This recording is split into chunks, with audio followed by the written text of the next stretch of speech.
दर्शक नमस्कार, म प्रकाश केसिङ प्राइम संवादमा यहाँलाई स्वागत छ। हामी कार्यक्रम प्राइम संवादमा हरेक दिन विभिन्न विषयवस्तुको साथमा हामी अतिथिको साथमा उपस्थित हुन्छौँ। दर्शक, आज सोनाम लोछार जुन मञ्जुश्री पात्रो 1857 जुन आज चाहिँ तामाङ समुदायको महान पर्व सोनाम लोछार जुन मे लो अथवा चाहिँ लाङ लो भनेको चाहिँ जुन हरेक वर्ष हरेक चाहिँ वर्गको आधारमा अथवा चाहिँ विभिन्न जीव जन्तु चराचुरुङ्गीको आधारमा तामाङ समुदायले लो फेर्दै गएपछि नयाँ साललाई आधार मानेर सोनाम लोछार मान्ने गरिन्छ।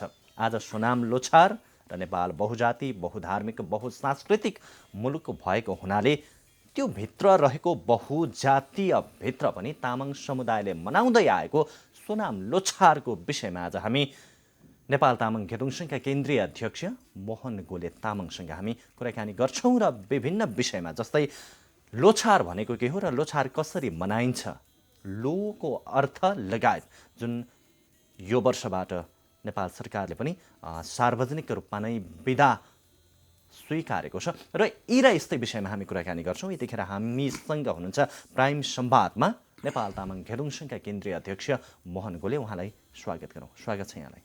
लासो फ्याफुल्ला आराम हुनुहुन्छ? तामाङ समुदायलाई सोनाम लोछार 1857 लाङ मेल होला ज्यावा डान्डा गा ज्यावा खाम्बन मुला आराम छु।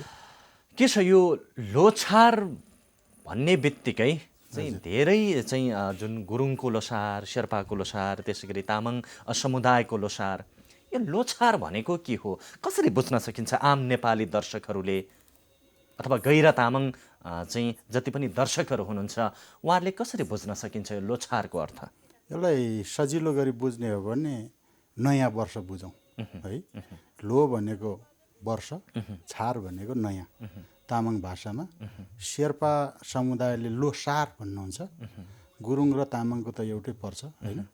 र सार भनेको नयाँ शेर्पा भाषामा। र यसरी हामीले चाहिँ यसलाई नयाँ वर्ष, नयाँ वर्षको सुरुवात भएको दिनको रूपमा यसलाई हामीले मान्ने गर्छौँ। भनेपछि आजबाट जुन मेलो अथवा चाहिँ लाङ्लो सुरु हुँदैछ होइन? अब यो सुरु हुँदै गर्दा बिदाई चाहिँ कुन वर्षलाई अथवा कुन लोलाई चाहिँ अब तामाङ समुदायले बिदाई गर्ने हो? आजबाट लाङ मेलो सुरु भयो। अब हिजो राति 11:30 बजेबाट हामीले जिबा लो, नामिङ लो भनेर तामाङ भाषामा नामिङ भनिन्छ, जिबा लोलाई हामीले बिदाई गऱ्यौँ होइन। त्यस अवसरमा लोछार इबका कार्यक्रमहरू देश विदेश राष्ट्रिय अन्तर्राष्ट्रिय तहहरूमा भयो र 11:30 बजे रातिबाट चाहिँ यो लाङ्लो मेलो सुरुवात भएको छ। र आज हामी फेरि यसलाई चाहिँ धुमधामका साथ नयाँ दिनको सुरुवात भएको, नयाँ वर्षको सुरुवात भएको अवसरमा चाहिँ विविध कार्यक्रम आयोजना गरेर मनाउँदैछौँ। अध्यक्षज्यू, जस्तै धेरै आरोप प्रत्यारोपहरू पनि लगाउने गर्छन् तामाङ समुदायका चाहिँ विभिन्न व्यक्तित्वहरूले, जस्तै लोसार चाहिँ नाच्ने गाउने मात्रै भयो है तामाङ समुदायमा भनेर पनि उहाँहरूले टिक्का टिप्पणीहरू गर्छन्। पछिल्लो समय अलिकति घर घरमा मनाउन नसकिएको, टोल टोलमा मनाउन नसकिएको तामाङ समुदाय चाहिँ रमाइलो गर्न अथवा नाच्न गाउनमा मात्रै केन्द्रित भएर लोसार मनाउने गरेको पाइन्छ भनेर धेरै चाहिँ गुनासोहरू अथवा टिक्का टिप्पणीहरू हुने गर्छन् नि। के भन्नुहुन्छ तपाईँ यो? एकदमै यहाँले सही प्रश्न उठाउनु हो। मैले पनि यो विषयमा धेरै साथीहरूसँग होइन, लोछार मनाउने जुन ढङ्गको लयमा हामी गइरहेछौँ यो लय ठिक भएन। किनकि हजारौँ वर्ष अगाडि तामाङ समुदायले यो लोछार मनाउँदै आए होइन। अहिलेसम्म हिसाब गर्दा 2857 पटक भइसक्यो को देखिन्छ होइन। यो परापूर्व कालमा यो ढङ्गले लोछार मनाइँदैन थियो। लोछार त घर घरमा मनाइन्थ्यो होइन। लोछारले प्रकृतिसँगको तामाङ जीवनको तादात्म्यता दर्शाउँथ्यो होइन। कुन वर्ष कुन किसिमको त्यो समुदायमा प्रतिफलहरू देखा पर्ने होइन, त्यो खालका कुराहरू जनाउँथ्यो। तर अहिले पछिल्लो चोटि चाहिँ विशेष गरी म यहाँलाई भन्न चाहन्छु 2047-48 सालतिर नेपाल तामाङ गेदुङ जो तामाङ समुदायको राष्ट्रिय संस्था हो, त्यो संस्थाको स्थापना भइसकेपछि चाहिँ यस्ता हराएका हिजोको राज्य सत्ताको विभेद शोषण दमनबाट हराएका बिर्सिएका पर्वहरूलाई पुनर्स्थापित गर्ने क्रम सुरुवात भयो। हो त्यो पुनर्स्थापित गर्ने क्रममा चाहिँ अब के गरौँ त, समुदायले त बुझाउनु पर्यो। समुदायलाई बुझाउनको लागि यस्ता सांस्कृतिक समारोहहरू नाच्ने गाउने कार्यक्रम नभएकन त फेरि तामाङ समुदाय चाहिँ भेला नहुने भयो। त्यसो हुनाले ल नाच्नुपर्छ गाउनुपर्छ। अनि त्यही अवसरमा चाहिँ जसले लोछार सम्बन्धी बुझ्नु भएको छ उहाँहरूले प्रवचनको विधिबाट भाषणको विधिबाट यसरी समुदायलाई लोछारको बारेमा चाहिँ बुझाउनु पर्छ है भन्ने किसिमको एउटा प्रचारात्मक अभियान होइन, एउटा सांस्कृतिक सचेतना पुनर्जागरण अभियानहरू सञ्चालन गर्यो। तर अहिले लगभग प्रकाशजी 30 वर्ष भइसक्यो है, अहिले 77 सम्म आइपुग्दा 30 वर्ष भइसक्यो। मलाई लाग्छ अब यो 30 वर्षसम्म हामीले प्रचार गरिसकेपछि अब कुनै गाउँ छैन तामाङको जहाँ कि लोछार भन्ने नसुनेको होस् होइन, त्यस्तो गाउँ छैन भनेपछि अब हामीले त घर घरमा मनाउनु पर्छ। हिजो परम्परागत ढङ्गबाट जुन ढङ्गले यो पर्व मनायौँ अब त्यो हिसाबले मनाउन थाल्नुपर्छ। अब प्रचारको अवधि सकियो, मैले त त्यो आग्रह गरिरहेको छु धेरै ठाउँमा। तर त्यो एउटा ट्रेन कस्तो बस्यो भन्दाखेरि त्यसलाई हामीले तत्काल छोड्न पनि नसक्ने है। घर घरमा मान्न त सुरुवात भएको छ तर त्यो स्थापित भइसकेका छैन है। घरभित्र चाहिँ तामाङले दसैँ तिहार नै पालिराखेका छ। त्यो दसैँ तिहारलाई बाहिर ननिकालेसम्म त्यो लोछार पस्नेवाला छैन, किनकि हिन्दू फिलोसफीबाट विकसित दसैँ तिहार र तामाङको प्रकृतिसँगको तादात्म्यताबाट सम्पर्कबाट स्थापित लोछार पर्वबीच त्यो कुनै किसिमको सम्बन्ध साइनो हुँदैन है। भनेपछि जुन यहाँले भर्खरै भन्नुभयो जुन तामाङ समुदायभित्र जुन खालको चाहिँ दसैँ तिहार मनाउने प्रचलन रहेका छन् धेरै ठाउँमा होइन, भनेपछि अब तामाङ समुदायले दसैँ तिहारलाई त्यागेर आफ्नै मौलिक पर्व लोछार मनाउनु पर्ने भन्ने यहाँको भनाइ हो। एकदमै एकदमै यो किनभने एउटा समुदायले दुईटा पर्व मान्न सक्दैन। तामाङको आर्थिक अवस्थाको हिसाबले हेर्दा पनि होइन, समुदायगत हिसाबले हेर्दा पनि कुनै पनि समुदायको तपाईँको 3-4 वटा 5 वटा पर्वहरू मान्दैन कि।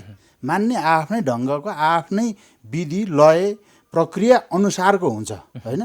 त्यस कारणले गर्दाखेरि तामाङ समुदायले जुन बेला हिजो राज्य सत्ताबाट एक प्रकारले पर्वहरू लादियो होइन, एक जाति एक भाषा एक धर्म एक संस्कृतिको नीति राज्यले अवलम्बन गर्यो नयाँ आधुनिक राज्य सत्ताको निर्माण पछिको दिनमा। त्यस कारणले गर्दा तामाङ कम्युनिटीमा पनि के चाहिँ पर्यो भन्दाखेरि यही हो हाम्रो पर्व भन्ने किसिमको प्रभाव पर्यो। अहिले पनि हामी बुझ्न सक्छौँ तामाङ समुदायको लोछार पर्व हो है भनेर भन्दा मेरो बाजे बराजुको पालादेखि मान्दै आएको दसैँ भन्ने खालको कुराहरू समाजले प्रश्न गरिराखेकै छ कि। अब त्यस्तो त धेरैवटा बाजे बराजुदेखि चाहिँ त्यो त मान्दै आए लादिँदै आयो। त्यस कारणले गर्दा अब त्यो खालको पर्व हामीले मानिरहनु आवश्यक छैन। त्यो पर्व मान्ने निश्चित बाहुन छेत्री होइन दलित समुदायका साथीहरू हुनुहुन्छ होइन, तर हाम्रो पर्व चाहिँ मुख्य पर्व चाहिँ लोछार पर्व हो। लोछारलाई नै दसैँ जसरी नै मान्नुपर्छ, घर घरमा भव्यताका साथ मान्नुपर्छ होइन।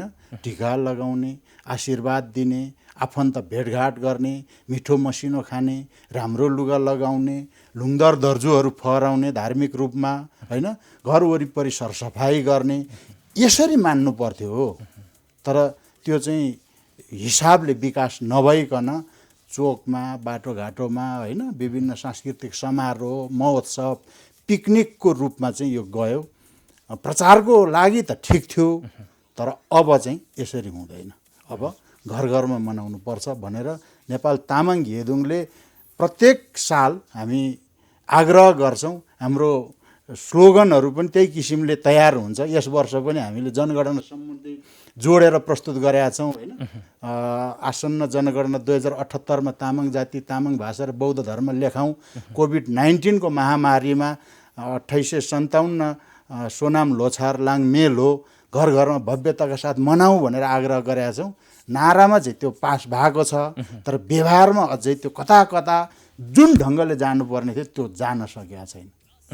मेरा आम दर्शकलाई प्रश्न पारिदिनुहोस् न, तपाईँ त नेपाल तामाङ घेदुङको केन्द्रीय अध्यक्ष। हजुर, अब घर घरमा गाउँ गाउँमा हजुर लोछार पर्व स्थापना गर्नको लागि जनचेतना जगाउनको लागि आम तामाङ समुदाय अथवा गैर तामाङ समुदायका दाजुभाइ दिदीबहिनीहरूलाई हजुर बुझाउनको लागि हजुर शिक्षामा पनि त जोड दिनु पर्ला नि। लोछार सम्बन्धी चाहिँ हरेक सामाजिक शिक्षा भन्ने जुन किताब हुन्छ त्यसमा पनि त लोछार यसरी मनाउनुपर्छ, यो दिन यसरी मनाउनुपर्छ, यो समुदायले अथवा चाहिँ अन्य समुदायसँग पनि भाइचाराको सम्बन्ध कायम राख्दै मनाउनु पर्छ भनेर पनि शिक्षाले पनि त जोड दिनुपर्छ होला नि। तपाईँहरू धेरै ठाउँमा चाहिँ गाउँपालिका नगरपालिकामा धेरै मेयर उपमेयरहरू तामाङ समुदायका दाजुभाइ दिदीबहिनीले चाहिँ उहाँहरूले जुन खालको स्थान हासिल गर्नुभएको छ, तर त्यही ठाउँमा म देख्छु कि कतिपय ठाउँहरूमा चाहिँ अझै पनि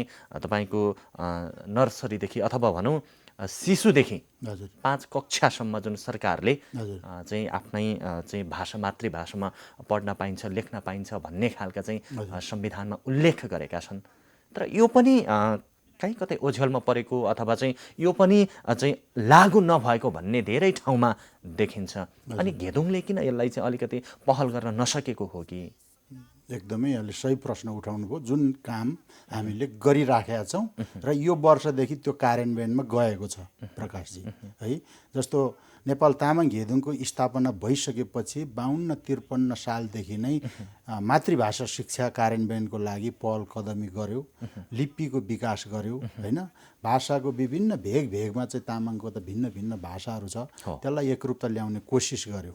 तर त्यसलाई सरकारी तौरबाट जुन किसिमको सहयोग हुनु पर्थ्यो, समन्वय हुनु पर्थ्यो, सहकार्य हुनु पर्थ्यो, त्यो हुन सकेन विगतमा। त्यसो भएको कारणले गर्दा यो कार्यान्वयनमा जान सकिरहेको थिएन। तर अहिले यो 2077 सालबाटै भाषा आयोगसँग सहकार्य गरेर भाषा आयोगको टेक्निकल सपोर्ट, स्थानीय सरकारको फाइनेन्सियली सपोर्टमा हामी अहिले तपाईँको प्राइमरी लेभलबाट भाषा मातृभाषा शिक्षाको लागि एउटा 6औं विषयको रूपमा ऐच्छिक विषयको पाठ्य पुस्तकहरू चाहिँ निर्माण गरेर त्यसलाई चाहिँ लागू गर्ने प्रक्रियामा अगाडि बढेका छौँ। अस्ति भर्खरै हामीले रोसी गाउँपालिकामा त्यो कार्यक्रम सम्पन्न भइसक्यो। अब कोन्जोसम्म हुँदैछ, धादिङमा म जाँदैछु, होइन। हाम्रो साथीहरू अब रामेछापतिर लगायत अब हामी यसै वर्ष करिब 2 दर्जन बढी स्थानीय तहहरूमा स्थानीय सरकारको सहयोगमा हामी त्यो मातृभाषा शिक्षा कार्यान्वयन गर्ने प्रक्रियामा छौँ। र त्यही मातृभाषा शिक्षा अन्तर्गत त्यहाँ एउटा च्याप्टर यहाँले प्रश्न सोध्नुभयो, होइन, लोछार सम्बन्धी कसरी बुझाउने भन्ने कुराको विषय पनि त्यहाँ चाहिँ समावेश गरिएको गराउँछु। हजुर, यो छ। तपाईँले लिपिको कुरा गरिरहँदाखेरि, भाषाको कुरा गरिरहँदाखेरि हजुर यहाँले पनि थाहा पाउनु भएको छ होला, पछिल्लो समय हजुर हाम्रा जति पनि तामाङ दाजुभाइ दिदीबहिनीबाट जन्मिएका सन्तानहरू छन् नि, हुन त हामीले नेपाली भाषालाई गलत भन्न खोजेको होइन, होइन, अङ्ग्रेजी भाषाले पनि गलत भन्न खोजिएको होइन। तर अङ्ग्रेजी भाषा अनि नेपाली भाषा बोल्दाखेरि अब मेरो छोराले राम्रोसँग पढ्न सक्ने भयो है, अब चाहिँ ट्यालेन्ट हुने भयो है, अब चाहिँ हरेक क्षेत्रमा प्रतिस्पर्धा गर्न सक्ने भयो है भनेर आफ्नो जुन मातृभाषालाई चाहिँ सकेसम्म नबोलिदिए हुन्थ्यो, सकेसम्म चाहिँ मातृभाषा बोल्नेसँग घुलमेल नभइदिए हुन्थ्यो जस्ता खालका सोचहरू पनि पछिल्ला दिनमा धेरै विकास हुँदै आएका पनि छन्। र पछिल्लो जुन नानी बाबुहरूले त तामाङ भाषा लगभग उनीहरूले बुझ्दैनन् पनि र बोल्दैनन् पनि। अब के हुन्छ नेपाल तामाङ घेदुङ सङ्घको चाहिँ यो विषयमा कसरी सशक्त बनाउने, आउने भावी पुस्ताहरूलाई आफ्नो भाषा लिपिको विषयमा कसरी उनीहरूलाई चाहिँ आफ्नो भाषाप्रति जिम्मेवार बनाउने भन्ने तपाईँहरूको कार्ययोजना के छ? होइन, मुख्य कुरो तपाईँको भाषाशास्त्रीहरूले के बताउँछ भन्दाखेरि बच्चाले जुन बेला आमाबाट उसले होइन मातृभाषा सिक्यो त्यही भाषामा उसले शिक्षा पाउनुपर्छ, उसको त्यो राइट्सको कुरा पनि हो, होइन। त्यसो भएको कारणले गर्दाखेरि अहिले यहाँले भन्नुभएको जस्तै अहिले समाज कता गयो भन्दाखेरि राज्यले जुन जुन भाष्य निर्माण गर्यो त्यही लाइनमा समाज बगिदियो क्या। अहिले धेरैवटा पालिकाहरूमा म के देख्छु भन्दाखेरि अङ्ग्रेजी पो एकदम लगाउनुपर्छ मिडियममा। संसारमा हेर्दाखेरि अङ्ग्रेजी भाषै सिकेर मात्रै त्यो विकसित राष्ट्र भएको छैन क्या। आफ्नै भाषाबाट विकास गरेको राष्ट्रहरू पनि हामी देख्न सक्छौँ, होइन। त्यसो भएको कारणले गर्दाखेरि हामीले यो दुईटा कुरालाई सँगसँगै तामाङ समुदायको अभिभावकमा यो चेत छैन नि अध्यक्षज्यू। हजुर होइन, यो त्यही त यो गलत बाटोमा गइरहेछ।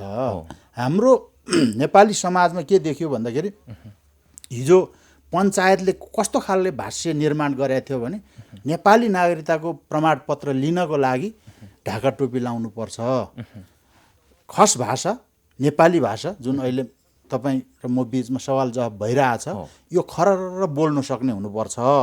तामाङ भाषा बोलेको सुन्दाखेरि अहिले पनि टेलिभिजनतिर यसो होइन कोही तामाङ महिला पुरुषले बोलेको सुन्दाखेरि अचम्म मान्ने कस्तो खाले भाषा बोले होला भन्ने किसिमको मनोविज्ञान त्यहाँ प्रत्यारोपण भएको अवस्था छ कि। तर त्यो सही लाइन होइन, त्यो अर्ग्यानिक लाइन होइन, त्यो मौलिक ढङ्गको नेपालको जुन खालको विविध जाति, विविध भाषा, विविध संस्कृतिको रङ्गीन समाज भन्छौँ नि, त्यो रङ्गीन समाजको विविधतालाई यस किसिमको भाष्यले संरक्षण गर्दैन क्या, त्यसलाई बचाउँदैन। भोलि एकरङ्गीय समाज निर्माण हुन्छ। एकरङ्गीय समाज निर्माण भयो भने नेपाल भनेको यस्तो देश, नेपाललाई चिनाउने त तपाईँको तामाङ, शेर्पा, गुरुङ, मगर, राई, लिम्बू लगायत विविध जात जातिको सभ्यताले हो नि चिनिने त होइन। यो देश चाहिँ यस्तो एउटै भाषा बोल्ने, एउटै संस्कृति मान्ने, एउटै धर्म मान्ने मान्छे मात्रै भयो भने त्यो देश त प्रकाशजी त्यो त रङ उडेको जस्तो हुन्छ नि, फिक्का हुन्छ क्या। त्यस्तो देशको के राम्रो हुन्छ, के हेर्नलाई भोलि पर्यटकहरू विदेशबाट आउँछन् कि आउँदैन कि। यहाँ त अहिले हाम्रो विविधता छ र त्यो विविधताप्रति अध्ययन गर्न आउँछ नि त, उनीहरू रिसर्च गर्न आउने हो नि त। हामी भित्रै पनि कमजोरी छ नि अध्यक्षज्यू। कमजोरी जस्तै छ। हाम्रै अलिकति मान्ने गान्ने भनौँ अथवा चाहिँ पढे लेखेका मान्छेहरू पनि आफ्नो भाषा जानेको हुँदाहुँदै पनि आफ्नै चाहिँ छोराछोरीलाई, आफ्नै चाहिँ वरिपरिका सन्तानहरूलाई नसिकाउने, सकेसम्म चाहिँ नेपाली भाषै बोल्ने होइन, तपाईँको चाहिँ अथवा इङ्ग्लिस भाषाहरू बोल्ने यस्ता खालका प्रचलनहरू पनि धेरै छन् नि। यो किताब पढ्नु र मैले के भन्दै आएको छु, किताब पढ्नु र समाज पढ्नु भिन्न कुरो रहेछ क्या। अब किताब पढेर साथीहरूले डिग्री हासिल गरे होलान् होइन, अब विद्यावारिधि लिए होलान्, तर समाज पढ्नु निकै गाह्रो कुरो छ। त्यो साथीहरूलाई म के आग्रह गर्छु जो शिक्षित, सभ्य, अङ्ग्रेजी भाषाबाट चाहिँ शिक्षित हुनुपर्छ भन्ने होइन, नेपाली भाषाबाट शिक्षित हुनुपर्छ। यो देशमा बोलिने तामाङ भाषा पनि नेपाली भाषै हो त। यो देशको भूगोलको जुन सरहदभित्र बोलिने भाषाहरू छ सबै नेपाली भाषा हो, तर त्यो चाहिँ जातीय भाषाको ट्याग लगाएर सिद्ध्याउने काम गरिदिएछ होइन। मैले यहाँ तामाङ भाषा बोलेँ भने त्यो चाहिँ जातीय भाषा बोल्यो, यसले जातीय कुरा गर्यो, जातीय राज्यको माग गर्यो भन्ने चेतको गलत किसिमको तपाईँको ट्याग लाएर सिद्ध्याउने काम गर्यो क्या। त्यो गलत छ क्या। त्यो लाइनले नेपाल भन्ने जुन खालको एउटा चाहिँ विश्वमा चिनाउने एउटा बनेको छ नि, ब्रान्ड बनेको छ नि, त्यो बच्दैन, त्यो सिद्ध्याउँछ। त्यो सिद्ध्याउनलाई नेपालको अहिलेको चालु राज्य सत्ता नै लागिरहेछ, पार्टीहरू नै लागिरहेछ। अब हामी सामाजिक संस्थाहरू कराइरहेछौँ, अब कति कराएर कति बचाउन सक्छौँ थाहा छैन, तर मलाई लाग्छ यो कराइले चाहिँ बच्दैन। त्यसलाई बचाउनको लागि हामीले सत्तामा हस्तक्षेपकारी भूमिका निर्वाह गर्ने तहमा हाम्रो समुदाय पुग्नुपर्छ। अध्यक्षज्यू, यहाँले चालु राज्य सत्ता भन्नुभयो नि, हजुर, जुन यही अहिले जुन चालु राज्य सत्ता प्रधानमन्त्री केपी शर्मा ओलीको सरकार जुन छ नि, यही सरकारले होइन तपाईँको 2075 सालमा चाहिँ विभिन्न जात जातिको चाहिँ राष्ट्रिय पर्व अथवा राष्ट्रको पर्व जुन लोछार, शेर्पाको लोछार, तामाङ लोछार, गुरुङ लोछारको चाहिँ यो पर्वहरूको बिदा कटौती गरेको थियो। र अहिले फेरि यही सरकार हो सार्वजनिक बिदा दिएको छ होइन। आज पनि बिदा नै सबै सरकारी कार्यालयहरू बन्द छन्। के भन्नुहुन्छ तपाईँ? यो सरकारले चाहिँ कतै धेरैको प्रतिक्रिया आउँछन् सामाजिक सञ्जालहरूमा होइन। मेरो अध्ययनमा मलाई के लाग्छ भने राज्य सत्ता हिजो जङ्गे राणाले जुन बेला शासन सत्ता चलायो यो मुलुकमा, उसका भाइहरूले चलाए, वंशले चलाए, त्यसपछि पञ्चायतमा महेन्द्रले चलायो, त्यसपछि अहिले खड्गप्रसाद ओलीजी प्रधानमन्त्री हुनुहुन्छ। यहाँसम्म आइपुग्दा राज्य जुन ढङ्गको लाइनमा हिँडेको छ त्यसको सारमा चरित्र परिवर्तन भएको छैन प्रकाशजी है। त्यसले कहिलेकाहीँ यसो दिएको जस्तो पनि गर्छ, अलिकति केही आयो कि परिवर्तन आयो कि जस्तो प्रत्याभूति पनि हुन्छ हामी जस्तो सामाजिक संस्थाहरूलाई, होइन, हामी जस्तो रैतीबाट नागरिक हुन लागेको मान्छेहरूलाई त्यस्तो अनुभूति पनि हुन्छ। तर सारमा त्यो लाइन छोड्न सकेका छैन अहिलेसम्म। गणतन्त्र आयो भन्छ, लोकतन्त्र आयो भन्छ, होइन, जे आए पनि मुलुक धर्मनिरपेक्षतामा गए पनि सारमा मुलुक त्यही ढङ्गबाट अगाडि बढिराखेको छ, त्यही लाइनबाट अगाडि बढिराखेको छ। त्यस कारणले गर्दा राज्य नस्लीय चरित्रको छ, राज्य जातिवादी चरित्रको छ क्या मुख्य गरी।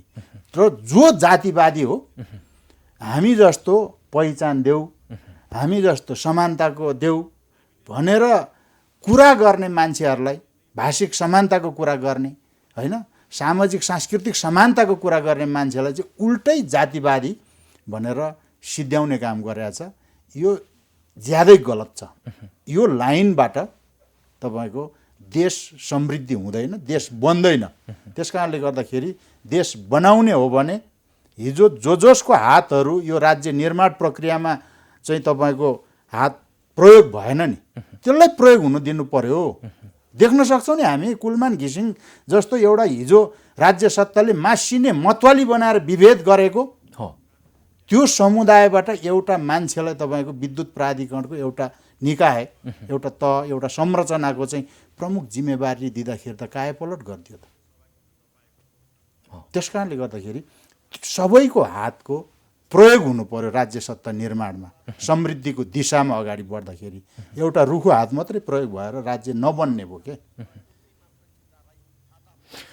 भनेपछि जति पनि विभिन्न चाहिँ आदिवासी जनजातिहरूले आफ्ना चाहिँ माग, आफ्ना चाहिँ मुद्दाहरू उठाउँदै आइरहेका छन्, राज्यले खालि यो एकल जातीय अनि जातिवादको नजरले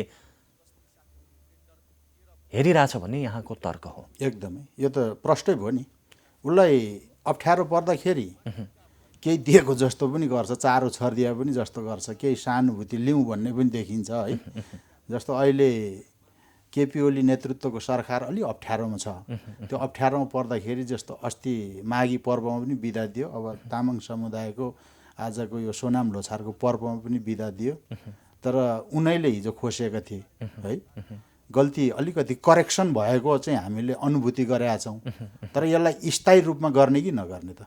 हिजो 52-53 साल पछाडि त यसलाई त स्थायी रूपमा लामो समय चल्यो, हामीले एकदम हर्षोल्लासका साथ मनाउन पायौँ यो पर्व।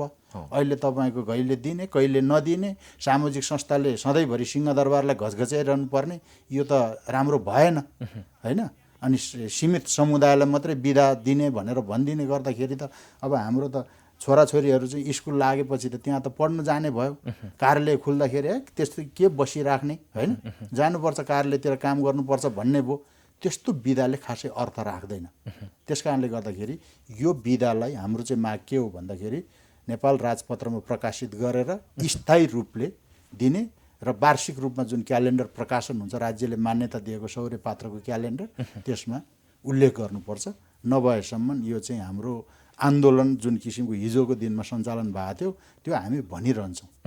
अध्यक्षज्यू, यो त भयो राजनीतिका कुराहरू। अब हामी लोछारतर्फ फर्क्यौँ। जुन सोनाम लोछार मनाउँदाखेरि कतिपय तामाङ अथवा चाहिँ गैर तामाङ दाजुभाइ दिदी बहिनीहरूको घरमा चाहिँ लुङदर अथवा दर्जु राख्ने प्रचलन पनि रहेको छ है, तर कतिपय ठाउँमा चाहिँ राख्दैनन्। यो कतै हाम्रो जति पनि लामा गुरुहरू हुनुहुन्छ नि, उहाँहरूमा पनि अलिकति जुन हाम्रो छोइ भन्ने चलन छ, होइन, त्यसमा पनि अलिकति एकरूप त नभएको हो कि भन्ने पछिल्लो समय धेरै आवाजहरू उठेका छन्।